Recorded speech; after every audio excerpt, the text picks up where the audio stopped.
Hello दोस्तों, आज हम कॉटन सिल्क साड़ी ड्रेपिंग देखने वाले हैं। कॉटन की जो साड़ीज़ होती है किसी भी सीज़न में हम इसको वेयर करना पसंद करते हैं। साथ ही साथ अगर हमें ऑफिस में अगर आपको डेली वेयर इस तरीके की साड़ीज़ वेयर करनी पड़ती है तो कॉटन की साड़ी बहुत ही अच्छा ऑप्शन हमारे लिए होता है और ये दिखती भी बहुत ही खूबसूरत है। अगर ये अच्छी तरीके से ड्रेप की जाए और नीट एंड क्लीन लगे तो और भी खूबसूरत हमारा लुक सोबर साथ ही साथ स्टाइलिश दिखाई देता है। आप देख सकते हैं कि यहाँ पर कॉटन की जो साड़ी है ये कुछ इस तरीके की है। इस पर लाइंस दी हुई है, साथ ही साथ ये एक जैसी पूरी साड़ी दी हुई है। इसका जो बॉर्डर है ये ग्रीन कलर का दिया हुआ है, ज़्यादा चौड़ाई में बॉर्डर नहीं है और इस तरीके की जो साड़ीज़ है बहुत ही खूबसूरत लगती है। सबसे पहले यहाँ पर जो साड़ी का ब्लाउज़ पीस था सब तो मैंने निकाला नहीं है, तो इसी के साथ साड़ी का एंड वाला पोर्शन लेते हुए मैं स्टार्ट करना चाहूँगी। अगर अंदर की तरफ मैंने ब्लाउज़ पीस कर भी दिया तो थोड़ा सा ड्रेपिंग यहाँ पर ये वाला जो पोर्शन आता है जो हम फर्स्ट राउंड लेते हैं ये अच्छी तरीके से नहीं आता। सो इसीलिए मैंने ब्लाउज़ पीस के साथ ही इसको स्टार्ट किया है, क्योंकि मेरे पास ऑलरेडी ब्लाउज़ था इसलिए। अब हम देखेंगे कि यहाँ पर पल्लू का जो पोर्शन है उसको हम कुछ इस तरीके से ऊपर की जो बॉर्डर है उसको लेते हुए सामने की तरफ लेकर आएंगे।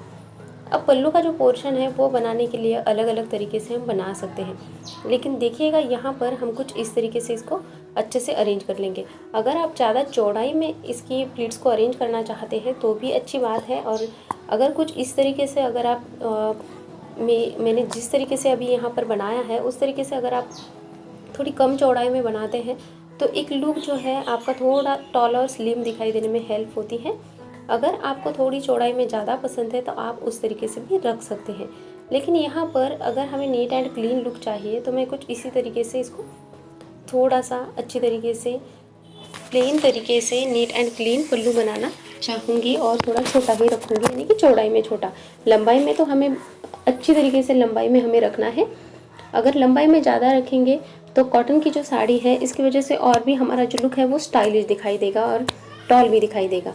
ये जो साड़ीज़ होती है कॉटन की ये बिल्कुल भी इसका जो फैब्रिक होता है स्ट्रेचेबल नहीं होता है। नॉर्मल जो साड़ीज़ होती है तो जॉर्जेट की हो, शिफॉन की हो, ये थोड़ी स्ट्रेचेबल होती है, जिस तरीके से हम खींचते हैं उस तरीके से खींचती है, लेकिन कॉटन की साड़ी बिल्कुल भी खींचती नहीं है। सो इसको अगर हम अच्छी तरीके से नहीं नीट एंड क्लीन नहीं ड्रेप कर पाए या फिर ज़्यादा ही हमने टाइट फिटिंग के साथ ड्रेप किया तो बहुत ही दिक्कत आती है। सो पहले ही हमें इसको अच्छी तरीके से और थोड़ा फैब्रिक ढीला छोड़ते हुए ही इसको ड्रेप करते हुए जाना है, यानी कि फर्स्ट राउंड भी हम थोड़ा सा यहाँ पर कुछ इस तरीके से लेंगे और उसके बाद में अब पल्लू का पोर्शन बना लेंगे। तो आप चाहे तो क्लिप्स का इस्तेमाल कर सकते हैं या फिर कुछ इस तरीके से सेफ्टी पिन्स भी लगा सकते हैं। मैं सेफ्टी पिन्स ही लगाना पसंद करूँगी, अगर आप इस तरीके के क्लिप्स लगाना चाहते हैं तो लगा सकते हैं। अब हम पल्लू का जो पोर्शन है उसको थोड़ा सा अच्छी तरीके से बना लेंगे, क्योंकि अगर हम अच्छी तरीके से नहीं बनाते हैं तो अक्सर ये दिक्कत आती है कि कॉटन की साड़ी जो होती है वो फूलती ज़्यादा है, फ्लफीनेस बहुत ज़्यादा देती है और जब भी हम चलते हैं तो जो प्लीट्स वगैरह है वो इधर उधर बिखरने लगते हैं और अच्छी तरीके से ड्रेपिंग नहीं आती है। सो पल्लू का जो पोर्शन है आप देख सकते हैं कुछ इस तरीके से हमने बना लिया है। अब देखिएगा यहाँ पर अगर फ्लफीनेस बहुत ज़्यादा है तो कुछ इस तरीके से आप इसको अरेंज कर सकते हैं। इससे हमारी जो बॉर्डर है आप देख सकते हैं कि एकदम से परफेक्टली हमारे पल्लू का पोर्शन यहाँ पर बन चुका है। अब पल्लू का पोर्शन थोड़ा कम पड़ गया है, पीछे की तरफ हमें थोड़ा बड़ा साइज़ में पल्लू चाहिए, तो मैं कुछ इस तरीके से बना लूँगी और इसको इतना हम पल्लू का पोर्शन रखेंगे। घुटने से नीचे तक हमें रखना ही है। अब यहाँ पर जब भी पिन हम लगाते हैं तो कुछ इस तरीके से हम पीछे की तरफ हमारा जो राइट हैंड होता है वो ले सकते हैं, लेकिन आप देखिएगा यहाँ पर ये ट्रिक से भी आप पिन लगा सकते हैं। अगर आपका हैंड जो है पीछे की तरफ ज़्यादा नहीं जा रहा है तो पीछे की तरफ से भी हम हमारा हाथ लेते हुए पिन को अच्छी तरीके से लगा सकते हैं। अब सामने की तरफ हम चलते हैं तो देखिएगा यहाँ पर प्लीट्स बहुत ही अच्छी तरीके से हमारी कॉटन की साड़ी की बनती है और जिस तरीके से हम सेट करते हैं उस तरीके से ये बन भी जाती है। यहाँ पर देखिएगा नॉर्मली हम कुछ इस तरीके से पल्लू का पोर्शन जो हमारा सामने की तरफ का है वो रखते हैं बॉर्डर का। यहाँ पर मैं कुछ फ्लैट फ्रंट स्टाइल रखना चाहूँगी, तो हमें क्या करना है, सिर्फ नीचे की बॉर्डर लेना है। कॉटन की साड़ी के साथ ये बहुत अच्छी लगती है। सो इस तरीके से हम लेंगे, इसको ट्विस्ट करेंगे और यहाँ पर मैंने कुछ इस तरीके से थोड़ा सा एक सेफ्टी पिन से सेट कर लिया है। सिर्फ अंदर की ही बॉर्डर हम लेंगे इसके ऊपर से देखिएगा ये पूरी जो बॉर्डर्स है, ये पूरी जो प्लीट्स है वो हमने रख दी है। पीछे से भी हमें इसको अच्छी तरीके से खींच लेना है और टकिंग कर देना है। जितना आपको कंफर्टेबल लगे उतना ही खींचना है। और पहले ही मैंने कहा था कि ज़्यादा टाइट हमने नहीं ड्रेप करनी है, क्योंकि कॉटन की साड़ी है तो थोड़ा सा ये जो है फैब्रिक स्ट्रेचेबल नहीं होता है। अब देखिएगा यहाँ पर सामने का ये वाला जो पोर्शन है ये हम सेट करेंगे। जो बॉर्डर हमने फ्लैट फ्रंट स्टाइल में ऊपर की तरफ सेफ्टी पिन से सेट की है, उसी के ऊपर आप देख सकते हैं कि यहाँ पर प्लीट्स हमारे अरेंज हो चुके हैं। तो आप देख सकते हैं ये प्लीट्स हमारे कुछ इस तरीके से आएंगे इसके ऊपर से। और यहाँ पर ये वाली जो बॉर्डर है ये भी हमें कुछ इस तरीके से रखनी है, थोड़ी लेफ़्ट साइड से, नहीं तो थोड़ी देर बाद ये राइट साइड की तरफ खींचने लगती है। सो ऐसा नहीं करना है, तो पहले ही हम इसको राइट साइड की तरफ रखेंगे। ये वाला जो फैब्रिक है अभी इस तरीके से लेकर आएंगे सामने की तरफ से, और लाने के बाद यहाँ पर देखिएगा पिन हम लगा रहे हैं, लेकिन थोड़ी ऊपर की साइड में, और थोड़ा जो सेंटर प्लेट्स हम टक करते हैं वहाँ पर मैंने पिन लगाई है, एकदम राइट साइड की तरफ नहीं लगाई है। यहाँ पर हमें ये कुछ इस तरीके से फैब्रिक को खींचना है, लेकिन ये बाद में करेंगे। तो सबसे पहले तो यहाँ पर हम प्लीट्स को अरेंज करने वाले हैं। तो यहाँ पर बेली बटन तक फैब्रिक छोड़ देंगे, हाथ की कुछ इस तरीके से कैंची करेंगे और यहाँ पर हम प्लीट्स को अरेंज कर लेंगे। अगर आपको उस तरीके से नहीं प्लीट्स आती है तो कुछ नया तरीका यहाँ पर देखिएगा, सिर्फ फिंगर्स कुछ इस तरीके से 4 फिंगर हम रख देंगे हमारे बेली बटन पर सामने की तरफ, और इस तरीके से प्लीट्स को अरेंज कर लेंगे। कॉटन के साड़ी के साथ अगर आप इस तरीके से प्लीट्स को अरेंज कर लेते हैं तो आपकी जो प्लीट्स होते हैं वो ईजिली बन जाते हैं, क्योंकि ये वाला जो फैब्रिक होता है वो स्लिपरी नहीं होता है।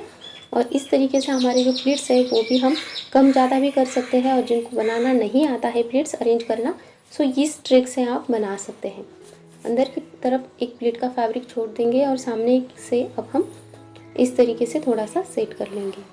फर्स्ट वाली प्लीट थोड़ी बड़ी रखेंगे और थोड़ा सा नीचे की तरफ ज़रूर रखिएगा। कॉटन की साड़ी में तो ये करना ही है, फर्स्ट वाली प्लीट हमें थोड़ी नीचे की तरफ रखनी ही है।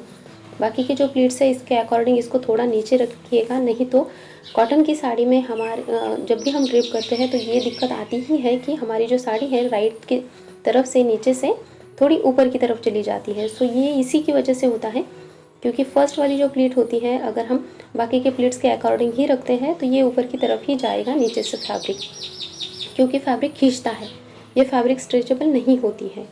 सो फर्स्ट प्लीट थोड़ी नीचे रखेंगे। पीछे की तरफ देखिएगा अभी एक प्लीट का फैब्रिक हमने ऑलरेडी छोड़ दिया है, थोड़ा बड़ी साइज़ में फैब्रिक थोड़ा छोड़ दीजिएगा, क्योंकि स्ट्रेचेबल फैब्रिक नहीं है। अब देखिएगा नीचे के जो प्लीट्स है उसको भी अच्छे से अरेंज करेंगे। इस साड़ी की एक बात बहुत अच्छी होती है कि हम जिस तरीके से सेट करते हैं उस तरीके से फैब्रिक हमारी सेट हो जाती है, सिर्फ हमें सेट करना ज़रूरी होगा। नीचे की तरफ से भी अच्छे से हम सेट कर लेंगे। बॉर्डर जो है इसका फैब्रिक जो है बीच में जो फैब्रिक है इसके अकॉर्डिंग थोड़ी सी हार्ड दी हुई है, जरी का फैब्रिक दिया हुआ है, जिसके चलते ये वाला जो पोर्शन होता है, ये वाली जो इस तरीके की जो साड़ीज़ होती है दिखने में बहुत खूबसूरत दिखती है, साथ ही साथ बहुत अच्छी तरीके से भी बैठ जाती है। अब यहाँ पर देखिएगा इस तरीके से हमें प्लीट्स को अच्छे से नीचे से अरेंज भी कर लेना है। सो ये कुछ इस तरीके से हमारे जो प्लीट्स है वो आप देख सकते हैं बहुत ही खूबसूरत तरीके से अरेंज हो चुके हैं। ये वाला जो फैब्रिक है अभी देखिएगा, जहाँ पर हमने पिन लगाई है सबसे पहले तो पिन पर हम कुछ इस तरीके से हाथ रख देंगे और इसके ऊपर से हमें फैब्रिक कुछ इस तरीके से खींचनी है। अब यहाँ पर पिन का फैब्रिक हमने नहीं खींचा है, नहीं तो अगर आप पिन का फैब्रिक खींचते हैं तो पिन भी निकल सकती है, साथ ही साथ साड़ी फट भी सकती है। सो इसके ऊपर हम कुछ हाथ रखते हुए इस तरीके से फैब्रिक को ऊपर से ले लेंगे और इसको इस तरीके से खींच लेंगे। और खींचने के बाद आप देख सकते हैं पीछे से भी हमने पूरी फैब्रिक खींच ली है, ताकि पीछे भी फ्लफीनेस बिल्कुल भी नहीं है। ये फैब्रिक इस तरीके से टक इन कर देना है। अब सामने की तरफ जो हमारे प्लीट्स हैं इन सारी प्लीट्स को भी हमें अच्छे से अभी बेली बटन के नीचे टक करना है। सो ज़्यादा राइट नहीं या ज़्यादा लेफ्ट साइड में भी नहीं, बिल्कुल बीच में हम इसको टक करेंगे। सो ये कुछ इस तरीके से और प्लेन तरीके से पूरी जो फैब्रिक है वो टक कर लेनी है। पहले ही हमने जो प्लीट्स अरेंज किए हैं वो 1 बाय 1 स्टेप में अरेंज किए हैं, ना कि इकट्ठा अरेंज किए थे। देखिएगा ये वाला फैब्रिक अभी अगर ज़्यादा ऊपर की तरफ टक करते हैं तो पीछे से डेफिनेटली आपकी साड़ी ऊपर जाएगी, लेकिन हमने फर्स्ट प्लीट भी नीचे रखी है, साथ ही साथ पीछे से भी थोड़ा ज़्यादा टक नहीं किया है, नहीं तो चलते वक्त पीछे से साड़ी ऊपर की तरफ जाती है या फिर नीचे की जो बॉर्डर है वो भी पलटने लगती है, ऐसी दिक्कत आती है। और कमेंट्स भी बहुत ज़्यादा आते हैं कि चलते वक्त पीछे की तरफ से साड़ी की जो बॉर्डर है वो पलट जाती है। सो ये इसीलिए होता है अगर हम ज़्यादा टाइट फिटिंग के साथ साड़ी कॉटन की वेयर करते हैं तो। नॉर्मल साड़ी हम फिटिंग के साथ भी वेयर करें तो भी वो थोड़ा फैब्रिक स्ट्रेचेबल होने की वजह से ज़्यादा पलटती नहीं है। तो देखिएगा बहुत ही अच्छी तरीके से हमारी ड्रिपिंग यहाँ पर आई है। सामने की प्लीट्स भी आप देख सकते हैं। सो आई होप आप सभी को वीडियो पसंद आई होगी। आपको कैसी लगी मुझे ज़रूर बताइएगा। सो मिलते हैं नेक्स्ट वीडियो में, तब तक के लिए bye bye friends, thanks for watching.